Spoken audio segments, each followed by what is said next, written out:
मैं हूं शकील अहमद और आप देख रहे हैं न्यूज़ मैक्स। पटना में जिस तरह से 5 लोगों को गिरफ्तार किया है आतंकवाद के मामले में, उसको लेकर कहीं ना कहीं पीएफआई सामने आया है।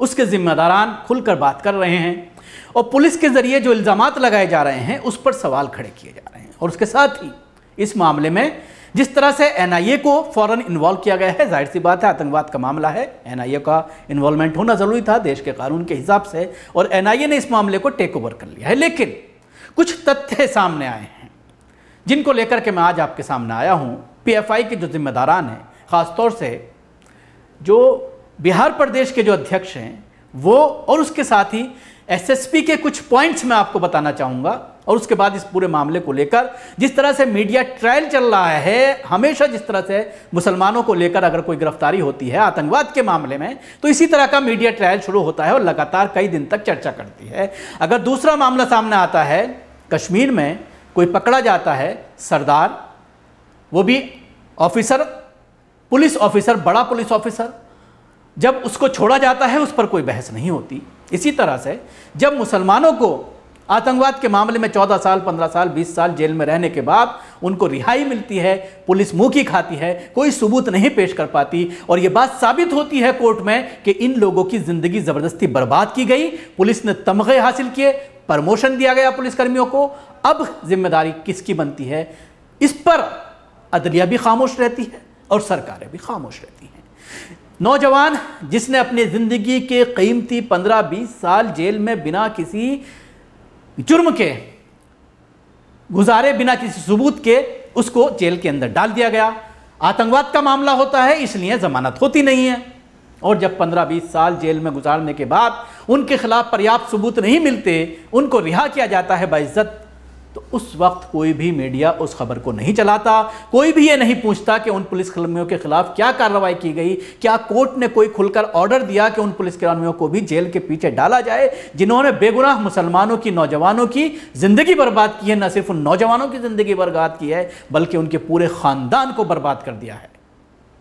इसी तरह से अब 5 लोगों को गिरफ्तार किया गया। कुछ तथ्य सामने आए हैं जो मैं आपको बताना चाहूंगा। जिन लोगों को गिरफ्तार किया गया है, प्रधानमंत्री नरेंद्र मोदी का 12 तारीख को बिहार में आगमन का प्रोग्राम था, जिसकी सुरक्षा की आड़ में 2 लोगों को पीएफआई के हिरासत में लिया गया।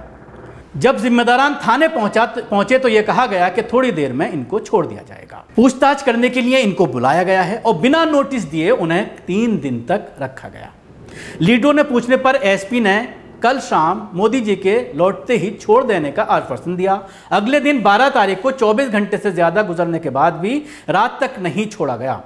अधिकारियों से बात करने पर सब ने बात करने से भी इनकार किया और कहा कि कल यानी 13 तारीख को मिलिए। 13 को जब एएसपी फुलवारी शरीफ से एसडीपीआई बिहार प्रदेश महासचिव एहसान परवेज ने मुलाकात की और गैर कानूनी हिरासत की वजह पूछी तो उन्होंने बताया कि 7 बजे शाम में प्रेस वार्ता है, उसमें आपको सारे सवालों के जवाब मिल जाएंगे। बिहार पुलिस की नियत पर हमें पहले ही दिन से शक था। हमने इन 3 दिनों में SHO, DSP, ASP, SP, SSP, IG, DIG, DGP सबसे बात की, पर सबने हमसे बात करने से इनकार किया और बिहार पुलिस ने गैर कानूनी तरीके से 3 दिनों तक हिरासत में रखकर खूब कानून का मजाक उड़ाया। पटना में आतंकी पकड़े जाने के नाम पर चल रहे मीडिया के हंगामे के बीच पटना एसएसपी की प्रेस कॉन्फ्रेंस के चंद अहम बिंदु सामने आए। ये जो बयान था वो मैंने आपको वहाँ के जो अध्यक्ष हैं उनके ज़रिए प्रेस नोट जारी किया गया है और उन्होंने ये खुलासा किया है। अब मैं आपको बताने जा रहा हूँ जिसको लेकर के हंगामा हो रहा है एसएसपी के बयान पर। एसएसपी ने जिस तरह से कई चीज़ें सामने आई हैं, कई चीज़ें कही हैं, उन पर भी मैं बात करूंगा। पहला पॉइंट उन्होंने कहा, ये संगठन पीएफआई और एसडीपीआई बिहार में प्रतिबंधित नहीं है। नंबर 2, प्रधानमंत्री के दौरे के इनके मीटिंग और कैंप का कोई ताल्लुक नहीं है, इसका कोई स्पेसिफिक इनपुट नहीं मिला है।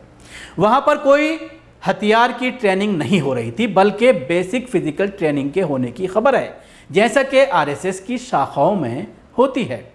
देश या देश के बाहर के किसी भी बैंड आउटफिट से इनके रिश्ते का किसी तरह का लिंक नहीं मिला है। पाकिस्तान से रिश्ते का कोई लिंक नहीं है।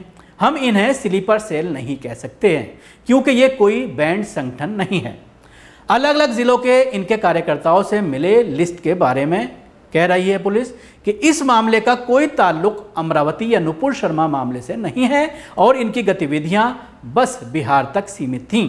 इनका जनरल डॉक्यूमेंट है कि मुस्लिम कम्युनिटी को जो कोई टारगेट करेगा तो उनके प्रोटेक्शन के लिए हम काम करेंगे।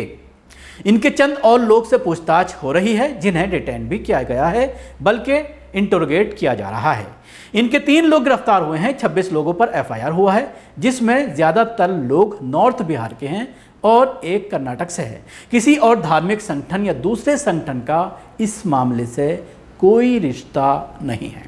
तो ये थे पॉइंट्स जो एसएसपी ने कहे और जिसको लेकर के बीजेपी कल से हंगामा कर रही है कि आरएसएस से इनका कंपैरिजन क्यों किया जा रहा है। लेकिन सवाल ये खड़ा होता है, आरएसएस बाकायदा ट्रेनिंग कैंप चला रही है और न सिर्फ डंडा और भाला चलाने की ट्रेनिंग बल्कि हथियार चलाने के भी अक्सर शॉट सामने आते हैं। कर्नाटक का भी पिछले दिनों शॉट सामने आए थे, वीडियो सामने आया, कोई उस पर सवाल नहीं किया गया। एक सवाल ये किया जा रहा है मीडिया के जरिए कि ये लोग इस्लामिक स्टेट बनाना चाहते हैं भारत को, इसके लिए काम कर रहे हैं। हालांकि इस तरह की कोई बात एसएसपी के जरिए नहीं कही गई, मीडिया ही इसको कह रहा है। अब सवाल ये खड़ा होता है, जाहिर सी बात है, अगर इस्लामिक स्टेट बनाने की कोई कवायद चल रही है, कोई कार्रवाई चल रही है इन लोगों के जरिए, बिल्कुल ऐसे लोगों पर एक्शन होना चाहिए। देशद्रोह का मामला बनता है, देश के संविधान के खिलाफ है और उसमें सख्त से सख्त कार्रवाई होनी चाहिए। लेकिन सवाल यह भी खड़ा होता है कि जो खुलेआम धर्म संसद करके देश को हिंदू राष्ट्र बनाने की बात करते हैं, उनके खिलाफ क्या एक्शन लिया गया? उसको लेकर बाकायदा न सिर्फ पुलिस में शिकायतें की गई हैं, उनके वीडियो पब्लिक डोमेन में मौजूद हैं, बल्कि कोर्ट तक का दरवाजा खटखटाया गया है। कासिम रसूल इलियास ने बाकायदा एक कंप्लेंट कोर्ट के अंदर की है, उस पर जांच चल रही है, एक बार हियरिंग भी उस पर हुई है साकेत कोर्ट में, लेकिन कोई फैसला अभी तक नहीं हुआ। जब खुलेआम मुसलमानों के कत्लेआम की बात कही जाती है, देश को हिंदू राष्ट्र बनाने की बात कही जाती है, उस पर तो किसी टीवी चैनल्स ने, किसी गोदी मीडिया ने कोई बहस नहीं की, उस पर बहस नहीं होती, उनके खिलाफ कार्रवाई करने की बात नहीं होती, उस पर डिस्कशन नहीं होती, उसको एक बड़ा इशू नहीं बनाया जाता देश का। तो कहीं ना कहीं एक तरफा जो ये पूरी कार्रवाइयाँ हो रही हैं, जाहिर सी बात है किसी भी धर्म का मानने वाला अगर मुसलमान भी हिंदू राष्ट्र बनाने की बात करते हैं तो उन पर उसी हिसाब से कानूनी कार्रवाई हो रही है और होनी चाहिए। लेकिन अगर हिंदू इस तरह की बात करते हैं, हिंदू संगठन, तो उन पर कार्रवाई क्यों नहीं होती? ये पूरी तरह से कानून की धज्जियां उड़ाई जा रही हैं, कानून का मजाक उड़ाया जा रहा है। ये तथ्य लेकर के मैं आपके सामने आया था और उसके साथ ही जिस तरह से एसडीपीआई के जरिए भी और पीएफआई के जिम्मेदारान के जरिए भी इस पूरे मामले में अपनी सफाई दी जा रही है, वो भी मैंने आपके सामने रखी। शुक्रिया। आपको हमारी कोशिश कैसी लगी ज़रूर बताएं। हमारे यूट्यूब चैनल को सब्सक्राइब करना ना भूलें। इसके साथ ही बेल आइकन जरूर दबाएं। अगर आप ये वीडियो फेसबुक पर देख रहे हैं तो पेज को लाइक करें।